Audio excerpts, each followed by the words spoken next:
तुम हर दिन एक जंग लड़ रहे हो, लेकिन तुम्हें शायद पता भी नहीं। कभी हालात से, कभी लोगों से, और सबसे ज्यादा खुद से। पर क्या तुम्हें पता है तुम्हारा सबसे खतरनाक दुश्मन कौन है? तुम उसे जानते हो। वो हर वक्त तुम्हारे साथ रहता है। वो कोई और नहीं बल्कि तुम खुद हो। अब एक और सवाल सोचो, दुनिया में तुम्हारा सबसे अच्छा दोस्त कौन है? तुम इसे भी जानते हो, और ये भी वही है, तुम खुद। अब तुम कंफ्यूज हो रहे हो, मैं जानता हूं, और मैं तुम्हें अब सच बताने वाला हूं। अगर तुम्हारी जिंदगी बर्बाद हो रही है तो सच को कबूल करो, ये तुम्हारी अपनी गलती है। सोचो, दो दोस्त हैं, अर्जुन और समीर। अर्जुन स्मोकिंग करता है, समीर कभी सिगरेट को हाथ तक नहीं लगाता। लेकिन जब दोनों कुछ हफ्तों तक साथ रहते हैं तो समीर को भी स्मोकिंग आम लगने लगती है। अब वह भी सिगरेट पीता है, पहले कभी कभी, फिर हर दिन, फिर लत लग जाती है। जब उसकी सेहत बिगड़ती है तो वह गुस्से में अर्जुन को देखता है, तेरी वजह से मेरी जिंदगी खराब हो गई। लेकिन क्या सच में सिर्फ एक बार, दो बार, तीन बार दोस्त ने सिगरेट ऑफर की थी?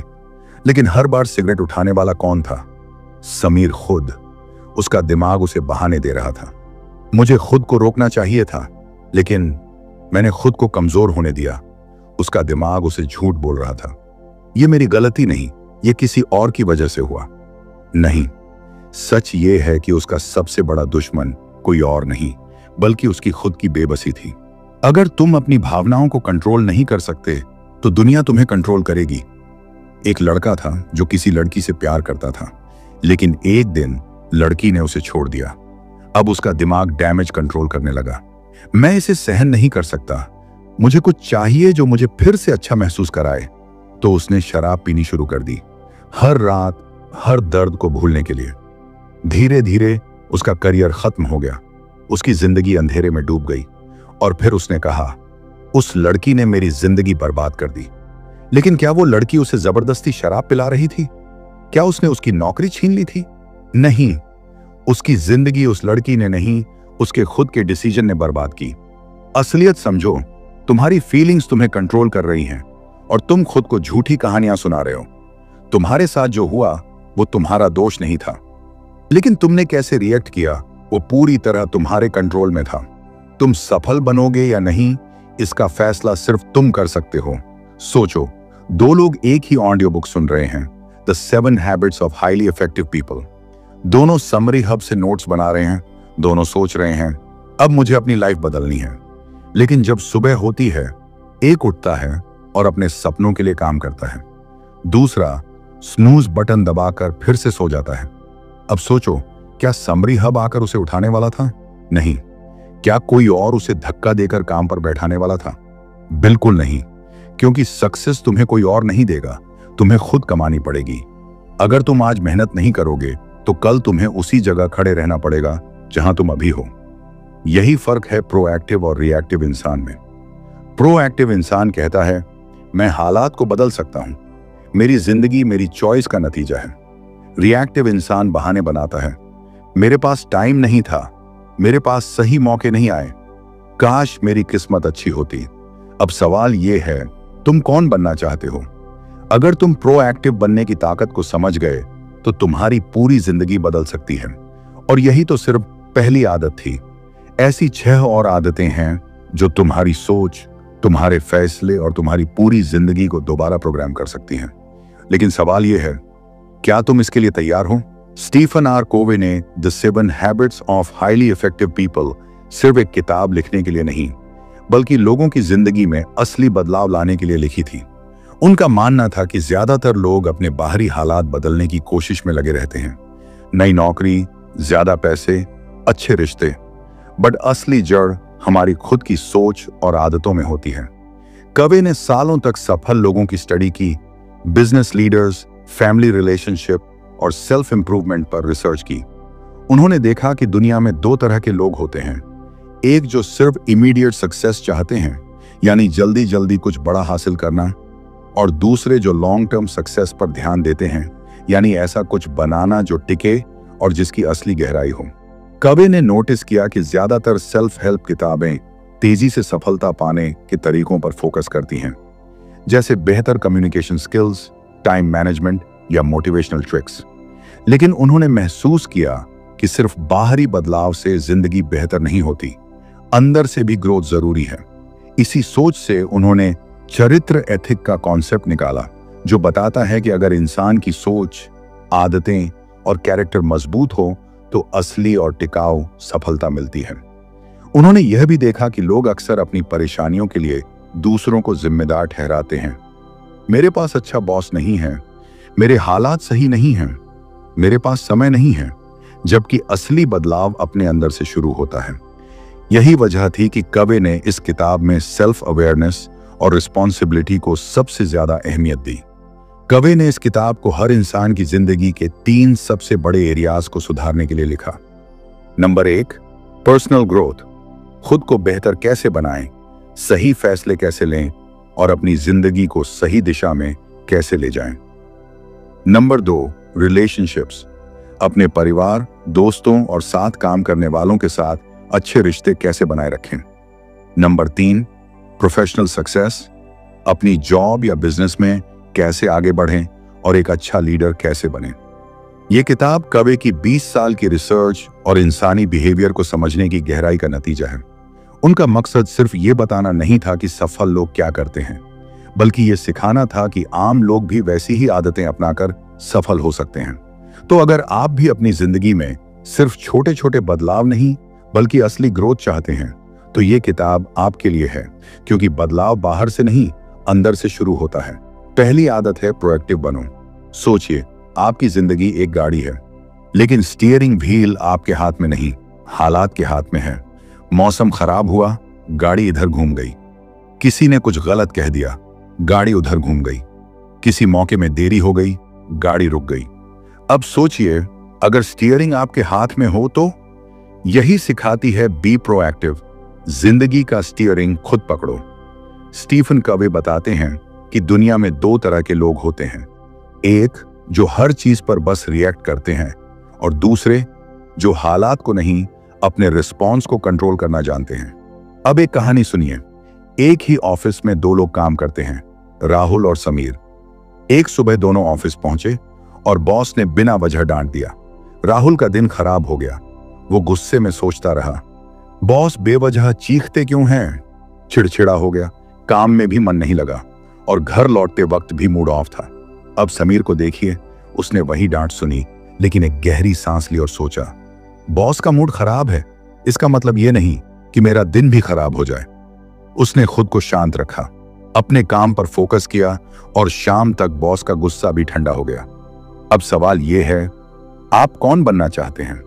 ज्यादातर लोग सोचते हैं कि उनकी फीलिंग्स उनके हालात पर निर्भर करती हैं, लेकिन सच ये है कि हमारी फीलिंग्स हमारे एक्शंस से बनती हैं। कवि एक दमदार कॉन्सेप्ट समझाते हैं, सर्कल ऑफ कंसर्न और सर्कल ऑफ इन्फ्लुएंस।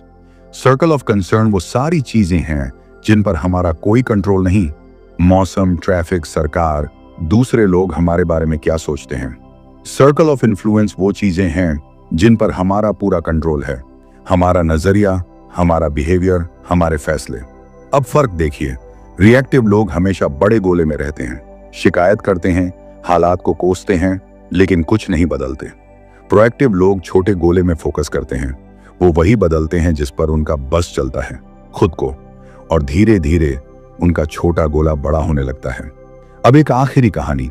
एक आदमी कवे के पास आया, बोला, मेरी शादी पहले जैसी नहीं रही, लगता है अब मैं अपनी पत्नी से प्यार नहीं करता।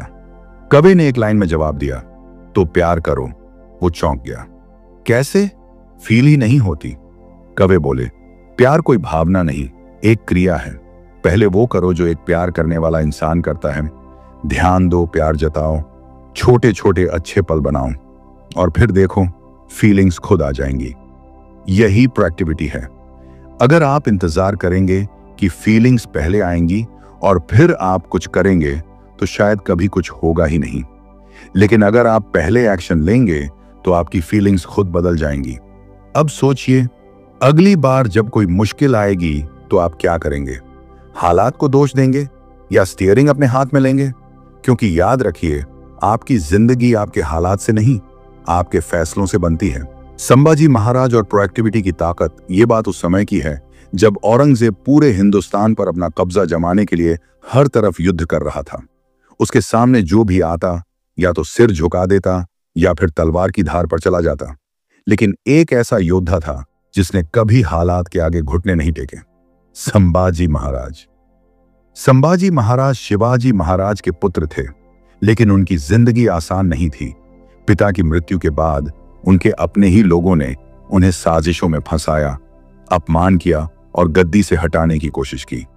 ऊपर से औरंगजेब जैसे दुश्मन से भी लड़ाई जारी थी।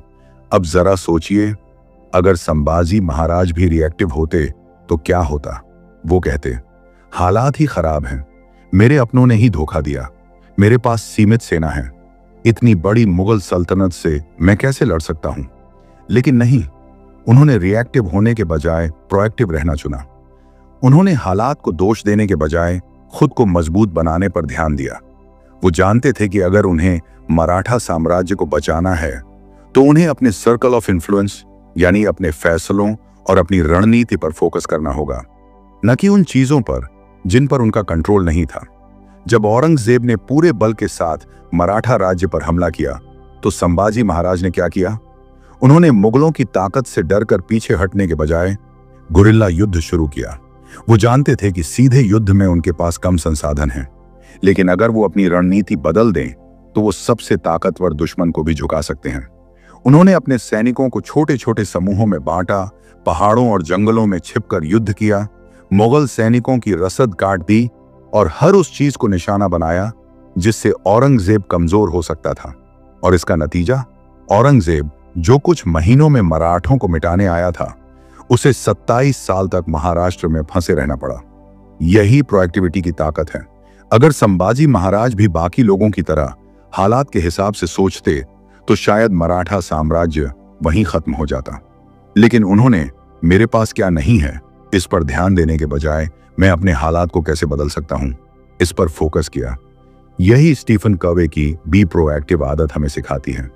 हम सबकी जिंदगी में मुश्किलें आती हैं, कभी हालात खराब होते हैं, कभी लोग साथ छोड़ देते हैं, कभी रिसोर्सेस कम पड़ जाते हैं। लेकिन असल फर्क यह है कि हम इन हालात पर कैसे रिएक्ट करते हैं। अब आप खुद सोचिए, क्या आप भी हालात को दोष देकर रिएक्टिव बनना चाहते हैं या फिर संभाजी महाराज की तरह प्रोएक्टिव बनकर अपनी जिंदगी की लड़ाई खुद जीतना चाहते हैं? क्योंकि याद रखिए, आपकी जिंदगी आपके हालात से नहीं, आपके फैसलों से बनती है। रात के 2 बजे थे। रोहन अपने कमरे में बैठा अपने भविष्य के बारे में सोच रहा था। उसे बचपन से क्रिकेटर बनना था। जब भी टीवी पर किसी खिलाड़ी को ट्रॉफी उठाते देखता तो वो खुद को उसी जगह पर इमेजिन करता। लेकिन आज उसकी आंखों में एक अजीब सी बेचैनी थी। उसे लग रहा था कि उसका सपना अब सिर्फ एक सपना बनकर रह जाएगा।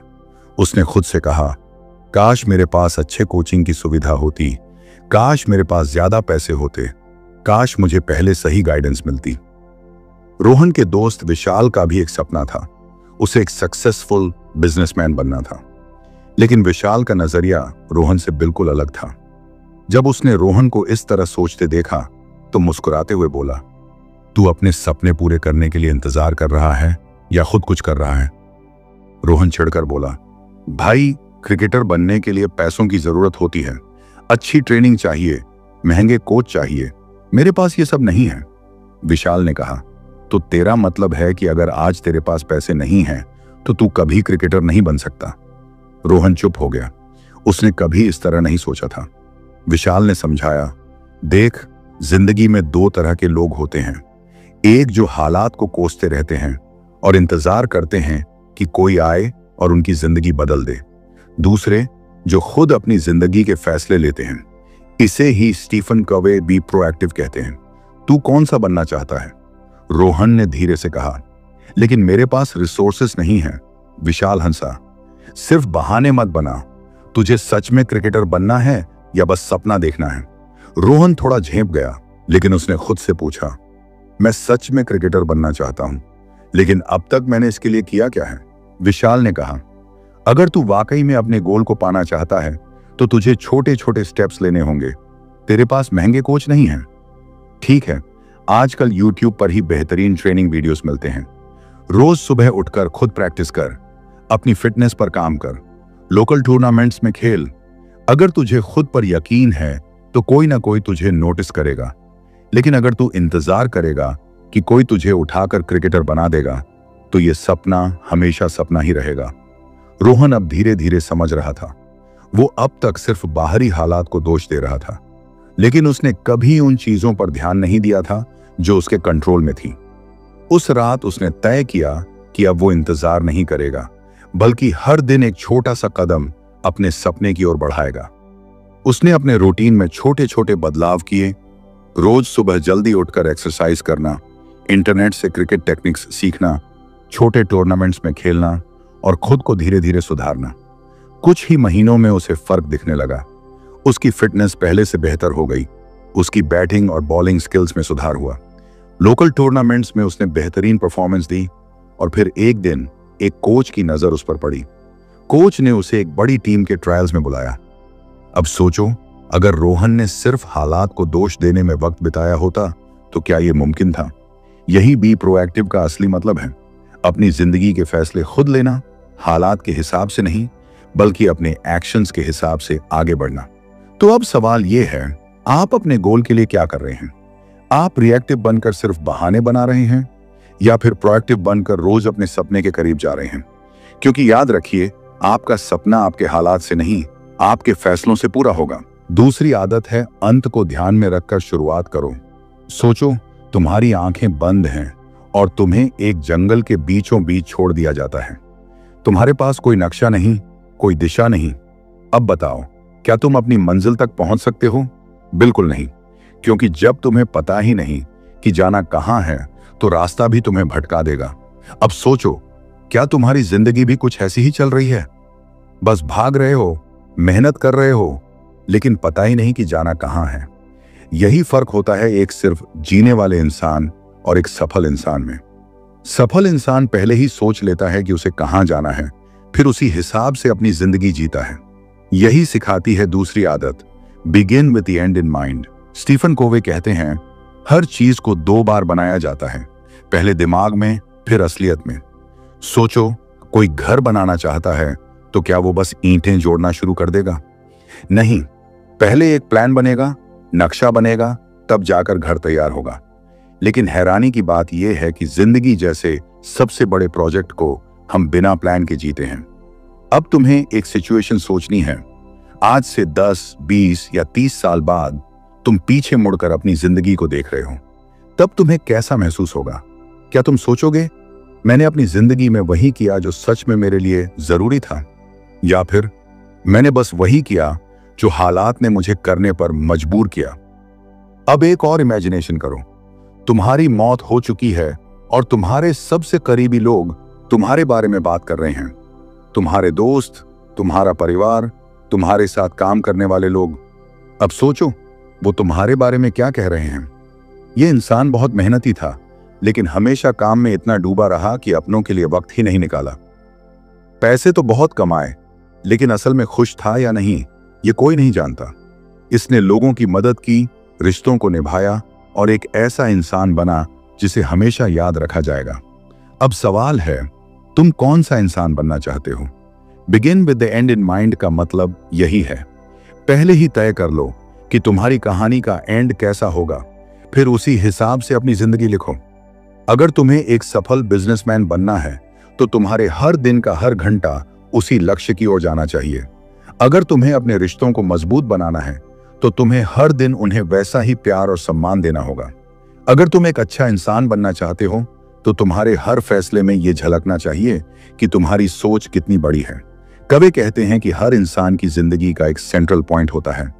कुछ लोग पैसे के पीछे भागते हैं, कुछ लोग नाम के पीछे, कुछ लोग समाज की राय से अपनी जिंदगी तय करते हैं, लेकिन जो लोग सच में सफल होते हैं वो अपनी खुद की पहचान खुद तय करते हैं। चलो अब इस पूरे कॉन्सेप्ट को एक कहानी के जरिए समझते हैं। बहुत समय पहले प्राचीन एथेंस में एक प्रसिद्ध शिल्पकार रहता था, डेमेट्रियस। उसकी बनाई हुई मूर्तियां इतनी अद्भुत होती थीं कि लोग उन्हें देखने के लिए दूर दूर से आते थे। लेकिन एक दिन एक युवा लड़का निकास उसके पास आया और बोला, मैं भी आपकी तरह महान मूर्तिकार बनना चाहता हूं, लेकिन जब भी मैं काम शुरू करता हूं तो समझ नहीं आता कि कहां से शुरू करूं, किस तरह काम करूं, और फिर मैं अधूरी मूर्तियां छोड़कर नई मूर्ति पर लग जाता हूं। डेमेट्रियस मुस्कुराया और उसे अपने वर्कशॉप के अंदर बुलाया। वहां एक बहुत बड़ी संगमरमर की चट्टान रखी थी, बिल्कुल कच्ची, अनगढ़। डेमेट्रियस ने पूछा, इसमें तुम्हें क्या दिख रहा है? डेमेट्रियस ने अपनी छेनी उठाई और पत्थर पर पहला वार किया, फिर एक और वार, फिर एक और। कुछ घंटों तक बिना कोई शब्द बोले वो बस पत्थर को तराशता रहा। धीरे धीरे एक आकृति बनने लगी, एक सुंदर देवता की मूर्ति। अब उसने फिर से पूछा, अब क्या दिख रहा है? निकास की आंखें चौड़ी हो गईं। ये तो एक खूबसूरत मूर्ति बन रही है, लेकिन आपने इसे पहले से कैसे देखा? डेमेट्रियस ने हल्की मुस्कान के साथ कहा, यही फर्क होता है एक आम इंसान और एक विजनरी के बीच। आम इंसान केवल पत्थर देखता है, लेकिन एक सच्चा शिल्पकार उसमें छिपी हुई मूर्ति को देखता है, पहले अपने दिमाग में, फिर अपने हाथों में। अगर तुम ये नहीं जानते कि तुम्हारी मूर्ति कैसी दिखेगी, तो तुम्हारी छेनी और हथौड़ा बस पत्थर पर इधर उधर चोट करते रहेंगे। लेकिन अगर तुम्हारे दिमाग में तस्वीर पहले से बनी हो, तो हर बार उस तस्वीर को बाहर लाने के लिए होगा। निकास को अब समझ आ चुका था, यही begin with the end in mind का असली मतलब है। जिंदगी का सबक। हमारी जिंदगी भी एक अनगढ़ पत्थर की तरह होती है। अगर हमें पता ही नहीं कि हमें क्या बनना है, तो हम बस इधर उधर भटकते रहेंगे, कभी एक काम, कभी दूसरा, कभी इस रास्ते, कभी उस रास्ते। लेकिन अगर हमारे पास एक साफ तस्वीर होगी कि हमें क्या बनना है, तो हमारा हर फैसला, हर मेहनत, हर संघर्ष उस तस्वीर को हकीकत में बदलने का एक वार होगा। स्टोइक्स हमेशा कहते थे कि मौत को याद रखो। इसका मतलब यह नहीं कि मौत से डरना चाहिए, बल्कि इसका मतलब यह है कि हमारी जिंदगी सीमित है। अगर हम ये सोचकर जिएं कि मरने के बाद हमें कैसे याद किया जाएगा, तो हम अपने हर एक्शन को सही दिशा में ले जा सकते हैं। सोचो, जब तुम इस दुनिया से जाओगे तो लोग तुम्हारे बारे में क्या कहेंगे? ये एक ऐसा इंसान था जिसने अपनी जिंदगी बेकार चीजों में बर्बाद कर दी, या ये एक ऐसा इंसान था जिसने अपने लक्ष्य को पहले ही तय कर लिया था और अपनी हर सांस उसी लक्ष्य को पाने में लगाई। तीसरी आदत है सबसे जरूरी चीजों को पहले रखना। सोचो, तुम्हारे पास हर दिन 24 घंटे हैं।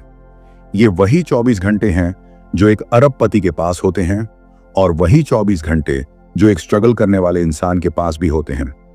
फर्क सिर्फ इतना है कि कौन इन घंटों को कैसे इस्तेमाल करता है। यही सिखाती है तीसरी आदत, पुट फर्स्ट थिंग्स फर्स्ट। अगर तुम्हारा सपना है कि करियर में ऊंचाई तक पहुंचना है, बड़ा बनना है, कुछ ऐसा करना है जो दुनिया याद रखे, तो तुम्हें सबसे पहले यह समझना होगा कि क्या जरूरी है और क्या सिर्फ टाइम पास है। स्टीवन कॉवी कहते हैं कि जिंदगी में जरूरी काम और जरूरी दिखने वाले काम दोनों अलग अलग होते हैं। अब सोचो, तुम्हारे सामने 4 तरह के काम होते हैं। 1, इमरजेंसी वाले जरूरी काम, किसी क्लाइंट की इमरजेंसी रिक्वेस्ट, कोई डेडलाइन जो आज खत्म हो रही है। 2, जरूरी लेकिन इमरजेंसी नहीं, स्किल सीखना, नेटवर्किंग करना, हेल्थ पर ध्यान देना, अपने बड़े गोल्स पर काम करना। 3, ना जरूरी ना इमरजेंसी, घंटों तक सोशल मीडिया स्क्रॉल करना, बेवजह फोन कॉल्स, ऐसी मीटिंग्स जिनका कोई फायदा नहीं। 4, इमरजेंसी लेकिन गैर जरूरी, किसी और की प्रॉब्लम को अपनी प्रॉब्लम बना लेना, ऐसे काम करना जो तुम्हारे बड़े गोल्स से जुड़े ही नहीं हैं। अब बताओ, तुम अपना सबसे ज्यादा समय कहां लगाते हो? ज्यादातर लोग या तो इमरजेंसी वाले कामों में उलझे रहते हैं, या फिर ऐसे कामों में वक्त बर्बाद करते हैं जो उनके करियर में कोई वैल्यू नहीं जोड़ते। लेकिन जो लोग सच में सफल होते हैं, वो दूसरी कैटेगरी पर फोकस करते हैं, यानी वो काम जो जरूरी है लेकिन तुरंत करने का प्रेशर नहीं है। अगर तुम्हारा सपना है कि करियर में ऊंचा जाना है, तो तुम्हें उन्हीं चीजों पर फोकस करना होगा जो तुम्हें उस दिशा में ले जाएं। स्किल्स सीखनी होंगी। अगर तुम आज एक्स्ट्रा स्किल्स नहीं सीख रहे हो, तो कल जो लोग तुम्हारे साथ थे वही तुमसे आगे निकल जाएंगे। नेटवर्क बनाना होगा। करियर सिर्फ मेहनत से नहीं, सही लोगों से भी बनता है। अगर तुम सिर्फ अपने काम में घुसे रहोगे और लोगों से कनेक्ट नहीं करोगे, तो ग्रोथ स्लो हो जाएगी। टाइम को सही जगह लगाना होगा। क्या तुम अपना दिन उन चीजों में बर्बाद कर रहे हो जो तुम्हारे ड्रीम से जुड़ी ही नहीं है, या फिर तुम वाकई उन टॉप टास्क्स पर काम कर रहे हो जो तुम्हें करियर में आगे ले जाएंगी? स्टीव जॉब्स कहते थे, सक्सेसफुल बनने से ज्यादा जरूरी है कि हम सही चीजों पर फोकस करें। अब चलो एक मजेदार कहानी सुनते हैं। एक गर्म दोपहर स्पेन के एक कैफे में हलचल मची हुई थी। लोग अपनी कॉफी का आनंद ले रहे थे, कुछ काम में व्यस्त थे तो कुछ आपस में बातचीत कर रहे थे, लेकिन एक टेबल पर बैठा शख्स पूरी तरह अपने ही ख्यालों में डूबा था। वह कोई और नहीं बल्कि महान कलाकार पाब्लो पिकासो थे। पिकासो के हाथ में एक नैपकिन था और वह उस पर कुछ डूडल बना रहे थे। उनकी उंगलियां तेजी से चल रही थीं, कभी हल्की लकीरें, कभी गहरे शेड्स। ऐसा लग रहा था जैसे वो किसी और ही दुनिया में खोए हुए हों। उनकी कलम की हर एक हरकत में परफेक्शन था और जो लोग उन्हें देख रहे थे वे इस छोटी सी नैपकिन पर बनती हुई कला से मंत्रमुग्ध हो गए थे।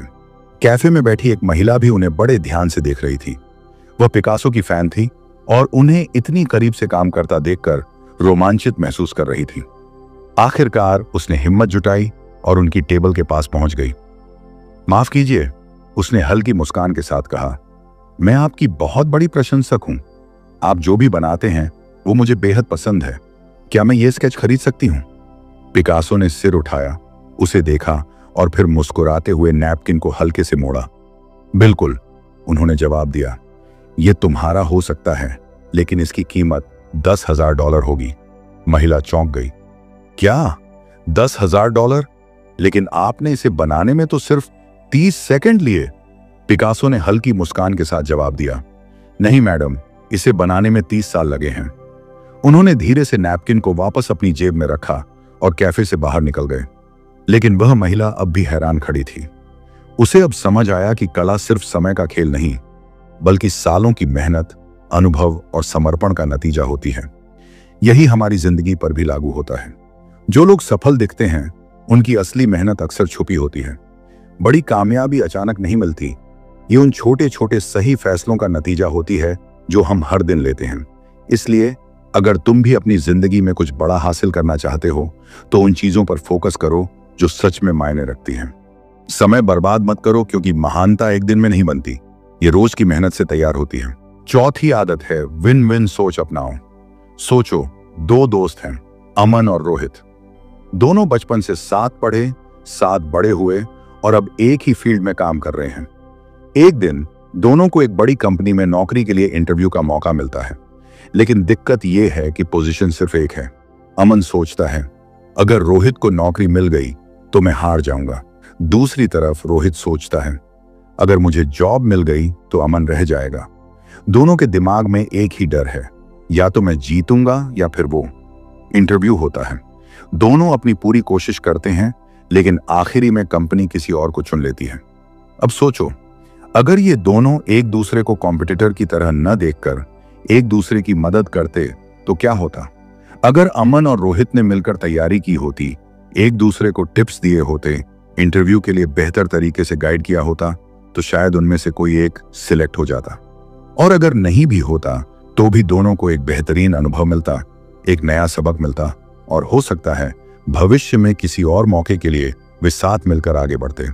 यही सीख है हैबिट 4, थिंक विन विन की। जिंदगी कोई रेस नहीं है जहां सिर्फ एक ही इंसान जीत सकता है। असली सफलता वो होती है जहां दोनों पक्ष जीतें। बहुत से लोग सोचते हैं कि अगर कोई और आगे बढ़ गया तो इसका मतलब वो हार गए, लेकिन असली जीत तब होती है जब आप खुद भी आगे बढ़ें और दूसरों को भी आगे बढ़ाने में मदद करें। स्टीफन कवे कहते हैं कि विन विन सोच एक माइंडसेट है। ये सोचने का तरीका है जहां हम किसी को हराने की जगह साथ में जीतने का तरीका ढूंढते हैं। विन विन सोच को अपनाने में सबसे बड़ी रुकावटें। सोचो, एक स्कूल में दो बच्चे हैं, रवि और सूरज। दोनों क्लास में टॉप करना चाहते हैं।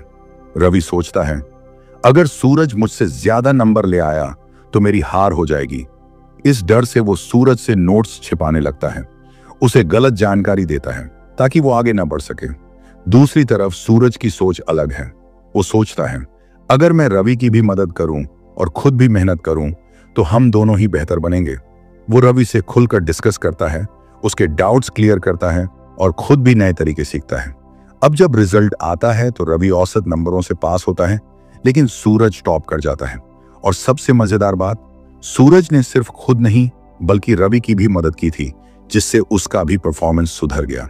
यही फर्क है विन विन माइंडसेट और लूज विन या विन लूज माइंडसेट में। स्टीफन कवे कहते हैं कि विन विन सोच को अपनाने से पहले हमें उन गलत माइंडसेट्स को समझना होगा जो हमें आगे बढ़ने से रोकते हैं। 1, विन लूज, मैं जीतूं तू हारे। यानी अगर मुझे जीतना है तो किसी और को हारना पड़ेगा। यह सोच कंपटीशन से भरी होती है और अक्सर लोगों को चालाकी या दूसरों को गिराने पर मजबूर कर देती है। उदाहरण, कई लोग अपने करियर में आगे बढ़ने के लिए दूसरों को नीचे गिराने की कोशिश करते हैं, लेकिन क्या इससे वो सच में ग्रो करते हैं?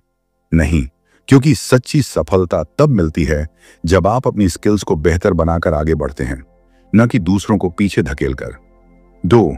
लूज विन, तू जीत मैं हारूंगा। कुछ लोग खुद को हर हाल में दूसरों से कम मान लेते हैं। उन्हें लगता है कि अगर किसी को आगे बढ़ना है तो उन्हें खुद को पीछे कर लेना चाहिए। ऐसे लोग हमेशा दूसरों की खुशी के लिए अपने हक से समझौता कर लेते हैं।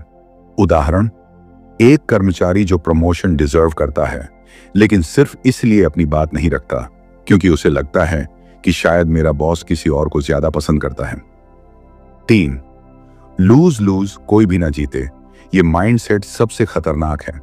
ऐसे लोग सोचते हैं अगर मैं नहीं जीत सकता तो कोई और भी नहीं जीतेगा। इस सोच में लोग खुद का नुकसान करने से भी नहीं डरते, बस इसीलिए कि सामने वाला भी ना जीत पाए। उदाहरण, अगर 2 बिजनेस पार्टनर आपस में लड़ते हैं और एक दूसरे को नीचा दिखाने की कोशिश में अपना ही बिजनेस डुबा देते हैं तो यह लूज लूज माइंडसेट का सबसे बड़ा उदाहरण है। विन विन क्यों जरूरी है? विन विन माइंडसेट वो तरीका है जिसमें हर कोई ग्रो करता है। इसमें न तो किसी को हराने की जरूरत होती है और न ही खुद को छोटा महसूस करने की। इसमें फोकस इस पर होता है कि ऐसा कौन सा रास्ता निकाला जाए जिससे दोनों पक्ष आगे बढ़ें। विन विन माइंडसेट को अपनी जिंदगी में कैसे अपनाएं? अब तक हमने समझा कि विन विन माइंडसेट क्यों जरूरी है और कौन सी गलत सोच हमें पीछे खींचती है। लेकिन असली सवाल यह है, इस सोच को अपनाएं कैसे? सोचो, एक ऑफिस में 2 कर्मचारी हैं, अजय और विकास। दोनों को एक बड़ी प्रोजेक्ट डील पर काम करने का मौका मिलता है। अजय सोचता है अगर मैं इस प्रोजेक्ट में अकेले आगे बढ़ूं और क्रेडिट लूं तो मेरी प्रमोशन के चांस बढ़ जाएंगे।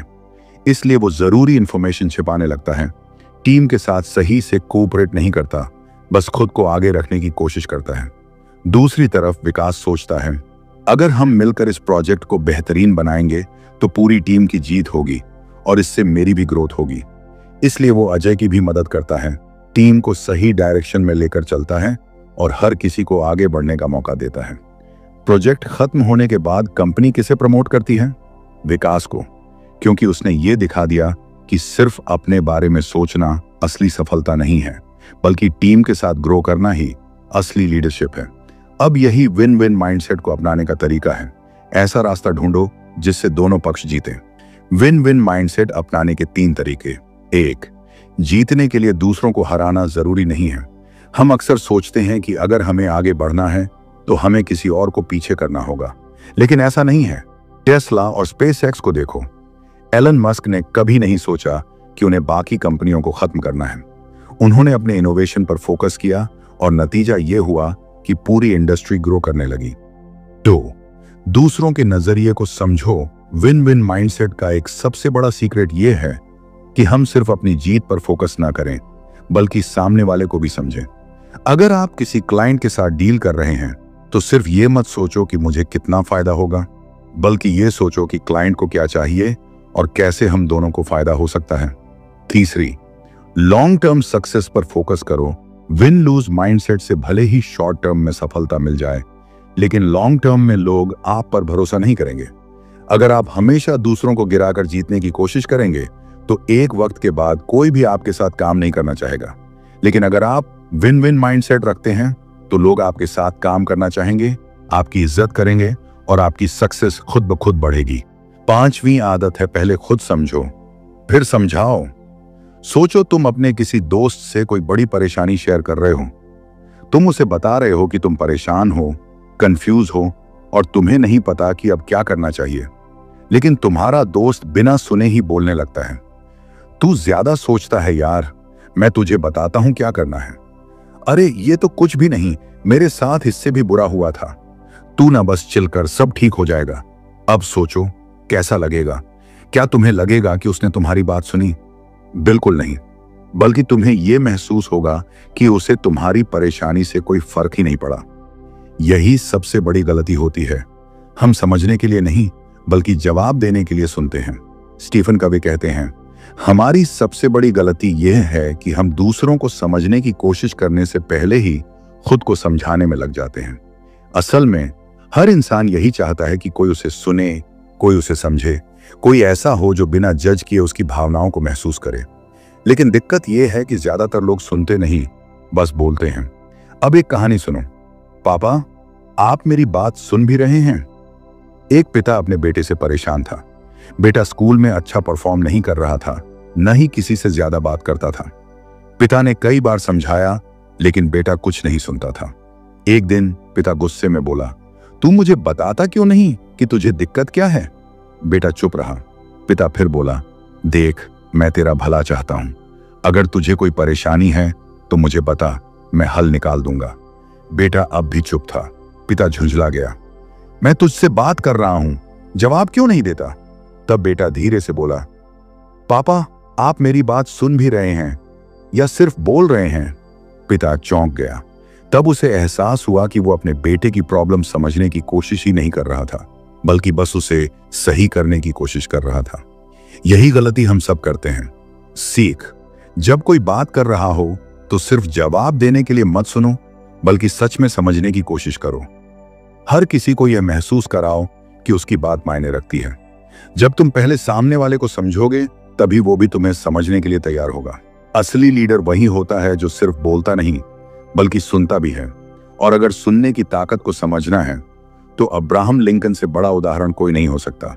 जब लिंकन ने अपने सबसे बड़े दुश्मन को दोस्त बना लिया, जब अब्राहम लिंकन अमेरिका के राष्ट्रपति बने, तो उनके चारों तरफ दुश्मनों की भरमार थी। लोग उनकी बुराई करते, उनकी नीतियों का विरोध करते और उन्हें कमजोर नेता समझते। लेकिन लिंकन कभी भी किसी से उलझते नहीं थे। वो चुपचाप सबकी बातें सुनते थे। उनके कैबिनेट में एक मंत्री था, एडविन स्टैंटन। स्टैंटन लिंकन को बिल्कुल पसंद नहीं करता था। वो हर जगह उनकी बुराई करता था, उन्हें बेकार राष्ट्रपति कहता था और उनके खिलाफ लोगों को भड़काने की कोशिश करता था। अगर लिंकन चाहते तो उसे कैबिनेट से निकाल सकते थे, लेकिन उन्होंने ऐसा नहीं किया, बल्कि उन्होंने स्टैंटन को और ज्यादा सुना। जब स्टैंटन कुछ कहता तो लिंकन ध्यान से सुनते। वो कभी उसे बीच में नहीं रोकते, न ही उसका अपमान करते। धीरे धीरे स्टैंटन को एहसास हुआ कि लिंकन सिर्फ एक महान नेता ही नहीं, बल्कि एक महान श्रोता भी हैं। वो किसी को जज किए बिना, किसी को नीचा दिखाए बिना उसकी बात को सुनने और समझने की ताकत रखते थे। फिर क्या हुआ? स्टैंटन, जो कभी लिंकन का सबसे बड़ा आलोचक था, वही उनका सबसे बड़ा समर्थक बन गया। और जब अब्राहम लिंकन की हत्या हुई तो स्टैंटन की आंखों में आंसू थे। उसने कहा, अब दुनिया के सबसे महान इंसान का अंत हो गया है। सुनने की कला को अपनी जिंदगी में कैसे अपनाएं? अब तक हमने समझा कि सुनना सिर्फ एक स्किल नहीं, बल्कि एक ताकत है। एक ऐसी ताकत जो दुश्मनों को दोस्त बना सकती है, रिश्तों को मजबूत कर सकती है और आपकी सफलता की राह को आसान बना सकती है। लेकिन सवाल यह है, इसे अपनी लाइफ में कैसे लागू करें? स्टीफन कोवे कहते हैं कि असली सुनना सिर्फ कान से नहीं, दिल से किया जाता है। लेकिन ज्यादातर लोग 4 गलतियों की वजह से सही से नहीं सुन पाते। 1, सलाह देने की जल्दी। जैसे ही कोई अपनी परेशानी बताना शुरू करता है, हम तुरंत सलाह देने लगते हैं। उदाहरण, दोस्त, यार मैं बहुत स्ट्रेस में हूं, मेरी जॉब में दिक्कतें आ रही हैं। हम, भाई तू ये कर, वो कर, मैंने सुना था फलाने ने ऐसे किया था। लेकिन रुको, शायद वो सिर्फ अपनी फीलिंग्स शेयर करना चाहता है, उसे किसी समाधान की जरूरत ही नहीं। क्या करना चाहिए? पहले उसे पूरी बात कहने दो, उसे महसूस होने दो कि उसकी बात सुनी जा रही है। तो अपनी कहानी बीच में डाल देना। कई बार जब कोई अपनी दिक्कत बता रहा होता है, तो हम उसकी जगह अपनी कहानी बताने लगते हैं। उदाहरण, दोस्त, यार मेरा ब्रेकअप हो गया। हम, ओह भाई मेरे साथ भी ऐसा हुआ था, वो लड़की तो बहुत अजीब थी, सुन मेरी कहानी। लेकिन ये आपकी कहानी का वक्त नहीं है। सामने वाले को सुनने दो, उसे उसकी भावनाएं महसूस करने दो। 3, सामने वाले की फीलिंग्स को हल्का कर देना। कई बार लोग दिल से अपनी परेशानी शेयर करते हैं और हम बिना सोचे समझे कह देते हैं, अरे यार ये तो कोई बड़ी बात नहीं है, तू ज्यादा सोच रहा है, भूल जा यार, आगे बढ़। पर असल में जिसके साथ हो रहा है उसके लिए ये बड़ी बात है। 4, सिर्फ जवाब देने के लिए सुनना। कभी कभी जब कोई बात कर रहा होता है तो हम सुनते कम हैं और अपने जवाब की तैयारी ज्यादा करते हैं। हमारा ध्यान उनकी बात पर नहीं बल्कि इस पर होता है कि हमें क्या बोलना है, क्या करना चाहिए। सच में ध्यान दो कि सामने वाला क्या कह रहा है, उसकी बॉडी लैंग्वेज, आवाज के टोन और शब्दों को समझो। बिना बीच में टोके पूरी बात सुनो। अब सवाल यह है, क्या तुम सच में सुनने के लिए तैयार हो? अगर हाँ, तो आज से कोशिश करो कि जब कोई तुमसे बात करे तो उसे पूरा मौका दो। उसे महसूस कराओ कि उसकी बात मायने रखती है, क्योंकि जब तुम दूसरों को समझोगे तभी दुनिया भी तुम्हें समझेगी। यही habit 5, seek first to understand then to be understood की असली ताकत है। छठी आदत है सिनर्जी की ताकत को अपनाओ। सोचो, दो लोग रेगिस्तान में खो गए हैं। उनके पास सिर्फ आधा आधा बोतल पानी है और कोई नक्शा नहीं। पहला इंसान सोचता है, मुझे जल्दी से जल्दी अकेले ही बाहर निकलने का रास्ता ढूंढना होगा। दूसरा इंसान सोचता है, अगर हम अपनी ताकतें मिलाएं तो हमारे पास ज्यादा चांस है कि हम सही रास्ता खोज सकें। पहला इंसान जल्दी भागने की कोशिश करता है, लेकिन कुछ घंटों में थक जाता है और पानी खत्म हो जाता है। दूसरा इंसान पहले अपने साथी के साथ मिलकर सूरज की दिशा, रेत के निशान और अपने संसाधनों को सही तरीके से इस्तेमाल करता है। कुछ घंटों बाद पहला इंसान थककर गिर जाता है, जबकि दूसरा सही दिशा में आगे बढ़ता रहता है। यही फर्क है अकेले काम करने और सिनर्जी के साथ काम करने में। स्टीफन कवे कहते हैं कि सिनर्जी का मतलब है मिलकर वो हासिल करना जो अकेले कभी नहीं कर सकते। लेकिन बहुत से लोग सोचते हैं कि सबसे तेज दौड़ने वाला इंसान ही जीतता है। असल में जो लोग साथ में मिलकर काम करना सीखते हैं वही सबसे दूर तक जाते हैं। अब सोचो, अगर स्टीव जॉब्स के पास बेहतरीन आइडियाज थे लेकिन कोई टीम नहीं होती तो क्या एप्पल बन पाता? अगर एलन मस्क के पास सिर्फ प्लान होते लेकिन बेहतरीन इंजीनियर्स की टीम नहीं होती तो क्या टेस्ला और स्पेसएक्स इतने बड़े बनते? ग्रेट चीजें तब बनती हैं जब लोग अपने टैलेंट्स और स्किल्स को मिलाकर कुछ नया और बड़ा करते हैं। लोग साथ मिलकर काम क्यों नहीं करते? अब तक हमने समझा कि सफलता सिर्फ अकेले दौड़ने से नहीं बल्कि साथ मिलकर आगे बढ़ने से मिलती है। लेकिन फिर भी ज्यादातर लोग अकेले ही सब कुछ करने की कोशिश क्यों करते हैं? क्यों हम दूसरों की मदद लेने से बचते हैं या टीम में सही तालमेल नहीं बैठा पाते? स्टीफन कवे कहते हैं कि सिनर्जी को अपनाने में 3 सबसे बड़ी रुकावटें होती हैं। 1, मुझे किसी की जरूरत नहीं है, यानी ईगो। बहुत से लोगों को लगता है कि अगर उन्होंने किसी और की मदद ली तो उनका महत्व कम हो जाएगा। उदाहरण, एक बॉस जो मानता है कि सिर्फ उसी के आइडिया सही होते हैं इसलिए वो टीम की राय नहीं लेता। एक स्टूडेंट जो सोचता है कि अगर वो किसी दोस्त से मदद मांगेगा तो लोग उसे कमजोर समझेंगे। लेकिन सच्चाई ये है कि सबसे बड़े लीडर्स वही होते हैं जो दूसरों की ताकत को पहचानते हैं और उसे अपने साथ जोड़ते हैं। 2, मेरी सोच सही, तेरी गलत, यानी लैक ऑफ ओपन माइंडेडनेस। कई बार लोग साथ मिलकर काम करने की बजाय तर्क वितर्क में ही उलझे रहते हैं। हर किसी को लगता है कि सिर्फ वही सही है और सामने वाला गलत। उदाहरण, एक बिजनेस मीटिंग में 2 लोग बहस कर रहे हैं कि मार्केटिंग का कौन सा तरीका सबसे अच्छा है। दोनों अपनी अपनी बात पर अड़े हैं, लेकिन अगर वो एक दूसरे के विचारों को जोड़कर एक नई स्ट्रेटेजी बनाएं तो नतीजा और भी बेहतरीन हो सकता है। 3, सिर्फ मेरा फायदा होना चाहिए, यानी सेल्फिश मेंटालिटी। कुछ लोग टीम में सिर्फ इसलिए काम करते हैं ताकि उन्हें खुद को फायदा हो, लेकिन सिनर्जी तब होती है जब हर कोई एक दूसरे की मदद करने के लिए काम करे, न कि सिर्फ अपने फायदों के लिए। उदाहरण, एक क्रिकेट टीम में अगर हर खिलाड़ी सिर्फ अपने रिकॉर्ड पर ध्यान देगा और टीम के लिए नहीं खेलेगा तो क्या वो वर्ल्ड कप जीत पाएंगे? नहीं। लेकिन अगर हर खिलाड़ी मिलकर खेलता है, स्ट्रेटजी बनाता है और टीम की भलाई के लिए सोचता है तो जीत पक्की होती है। सिनर्जी को अपनाने का असली तरीका। अब तक हमने समझा कि अकेले काम करने और टीम में तालमेल न होने की वजह से लोग कितने बड़े मौके गंवा देते हैं। लेकिन सवाल यह है, सिनर्जी को असल में अपनाया कैसे जाए? कैसे ऐसा सिस्टम बनाया जाए जहां हर कोई मिलकर कुछ ऐसा करे जो अकेले करने से कभी मुमकिन न हो? स्टीफन कवे कहते हैं कि सिनर्जी सिर्फ एक कॉन्सेप्ट नहीं बल्कि एक प्रैक्टिकल स्किल है जिसे अपनाकर हम अपनी पर्सनल और प्रोफेशनल लाइफ में कमाल कर सकते हैं। 1, सबसे पहले ईगो को हटाओ। अगर आप सच में टीम वर्क में ग्रो करना चाहते हैं तो सबसे पहले सिर्फ मेरी सोच सही है वाली सोच को हटाना होगा।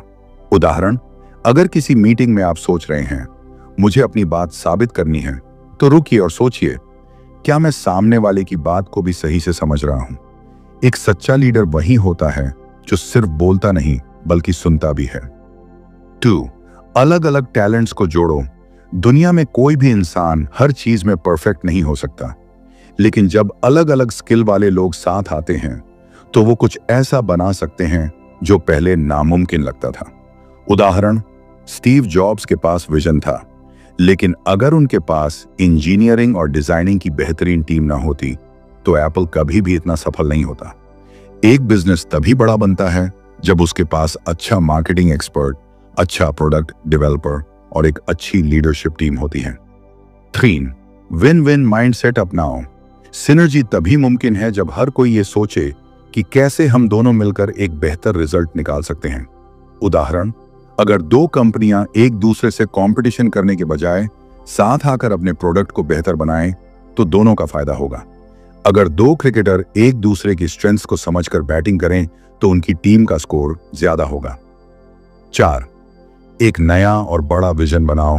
जब लोग अपनी अलग अलग स्किल्स और सोच को मिलाते हैं तो वो कुछ नया और अनोखा बना सकते हैं। उदाहरण, जब वॉल्ट डिज्नी ने एक साधारण एनिमेशन कंपनी शुरू की तो उन्हें नहीं पता था कि ये एक दिन दुनिया की सबसे बड़ी एंटरटेनमेंट इंडस्ट्री बन जाएगी, लेकिन उन्होंने अपनी टीम के लोगों की क्रिएटिविटी को मिलाकर कुछ ऐसा बनाया जो पहले किसी ने सोचा भी नहीं था। अब सवाल ये है, क्या आप सच में दूसरों के साथ मिलकर कुछ बड़ा करना चाहते हैं? अगर हाँ, तो आज से अकेले आगे बढ़ने की कोशिश मत करो, बल्कि सही लोगों के साथ मिलकर सही चीजें करने पर फोकस करो। क्योंकि अगर तेज भागना है तो अकेले भागो, लेकिन अगर दूर तक जाना है तो साथ चलो। यही है हैबिट 6, सिनर्जाइज की असली ताकत। 8वीं और आखिरी आदत है आरी यानी 100 को तेज करो। सोचो, एक आदमी जंगल में पेड़ काट रहा है, वो लगातार कुल्हाड़ी चला रहा है, लेकिन हर वार के साथ पेड़ गिरने की बजाय कुल्हाड़ी कमजोर पड़ती जा रही है। पास से गुजरता एक दूसरा आदमी उससे कहता है, भाई अपनी कुल्हाड़ी तेज क्यों नहीं कर लेते? लकड़हारा गुस्से में जवाब देता है, मेरे पास कुल्हाड़ी तेज करने का वक्त नहीं है, मुझे पेड़ काटना है। अब सोचो, क्या यह आदमी सही कर रहा है? बिल्कुल नहीं। अगर उसने पहले अपनी कुल्हाड़ी तेज कर ली होती तो वो आधे वक्त में ही पेड़ काट सकता था, लेकिन ऐसा होता नहीं क्योंकि लोग भागते रहते हैं, बिना रुके, बिना सोचे, बिना खुद को तेज किए। यही हैबिट 7, शार्पन द सॉ की सबसे बड़ी सीख है। स्टीफन कवे कहते हैं कि अगर हमें लगातार बेहतर बनना है तो हमें खुद को रुककर तराशना होगा। लेकिन आजकल लोग यही गलती कर रहे हैं। हर कोई भाग रहा है पर कोई अपने आप को बेहतर बनाने में वक्त नहीं दे रहा। लोग काम में इतना उलझे हैं कि अपनी हेल्थ, अपनी स्किल्स और अपने माइंडसेट को सुधारने का वक्त ही नहीं निकाल रहे। खुद को तेज कैसे करें? अब तक हमने समझा कि अगर हम खुद को समय समय पर तेज नहीं करेंगे तो एक वक्त के बाद हमारा ग्रोथ रुक जाएगा। लेकिन सवाल यह है, हमें किन चीजों पर काम करना चाहिए? स्टीफन कोवे कहते हैं कि हर इंसान को 4 जरूरी एरिया में खुद को लगातार सुधारते रहना चाहिए। 1. शारीरिक विकास यानी फिजिकल रिन्यूअल। शरीर को फिट रखो, वरना दिमाग भी जवाब दे देगा। सोचो, अगर तुम्हारी गाड़ी में पेट्रोल ही नहीं है तो क्या वो दौड़ेगी? बिल्कुल नहीं। वैसे ही अगर तुम्हारा शरीर थका हुआ है तो दिमाग भी ठीक से काम नहीं करेगा। क्या करना चाहिए? रोज एक्सरसाइज करो, भले ही सिर्फ 30 मिनट वॉक ही क्यों ना हो। हेल्दी खाना खाओ, क्योंकि जैसा ईंधन वैसा प्रदर्शन। नींद को हल्के में मत लो, कम नींद लोगे तो एनर्जी भी कम होगी और फोकस भी। 2. मानसिक विकास यानी मेंटल रिन्यूअल। दिमाग को तराशते रहो, वरना वो जंग खा जाएगा। आज की दुनिया में जो सीखता नहीं वो पीछे रह जाता है, लेकिन ज्यादातर लोग सीखना बंद कर देते हैं और सोचते हैं कि बस डिग्री मिल गई, अब आगे कुछ करने की जरूरत नहीं। क्या करना चाहिए? रोज कुछ नया सीखो, कोई किताब पढ़ो, कोई नई स्किल सीखो। सोचने की आदत डालो। अपने दिन के कुछ मिनट सिर्फ यह सोचने में लगाओ कि मैं कैसे बेहतर हो सकता हूं। सिर्फ टाइम पास मत करो। सोशल मीडिया पर स्क्रॉल करने की बजाय कुछ ऐसा देखो या पढ़ो जो तुम्हें सच में फायदा दे। 3. भावनात्मक विकास यानी इमोशनल रिन्यूअल। दिल को सुकून दो, तभी जिंदगी संतुलित रहेगी। अगर हम सिर्फ काम में लगे रहें और अपने रिश्तों को समय न दें तो एक वक्त पर हमें अकेलापन और तनाव घेर लेगा। क्या करना चाहिए? परिवार और दोस्तों के साथ वक्त बिताओ, उनसे सच में जुड़ो। किसी ऐसे इंसान की मदद करो जिसे सच में जरूरत हो। इससे तुम्हें भी खुशी मिलेगी। अपने इमोशंस को समझो। अगर स्ट्रेस हो रहा है तो पता करो कि असली कारण क्या है और उसे दूर करने की कोशिश करो। 4. आध्यात्मिक विकास यानी स्पिरिचुअल रिन्यूअल। खुद को अंदर से मजबूत बनाओ। सिर्फ पैसा कमाना और करियर में आगे बढ़ना काफी नहीं है। अगर तुम्हारे अंदर शांति नहीं है तो तुम्हारी सफलता अधूरी है। क्या करना चाहिए? खुद से पूछो, मैं कौन हूं? मैं अपनी जिंदगी से क्या चाहता हूं? ध्यान यानी मेडिटेशन या प्रार्थना करो जिससे तुम्हारे दिमाग को शांति मिले। नेचर के करीब जाओ। कभी कभी मोबाइल, टीवी और बिजी लाइफ से ब्रेक लेकर खुद को रिचार्ज करो। अब सवाल यह है, क्या तुम खुद को लगातार तराश रहे हो? अगर नहीं तो अब वक्त आ गया है कि तुम अपनी आरी को तेज करो, क्योंकि अगर तुम खुद को सुधारोगे नहीं तो एक दिन हालात तुम्हें मजबूर कर देंगे। यही है हैबिट 7, शार्पन द सॉ की असली ताकत।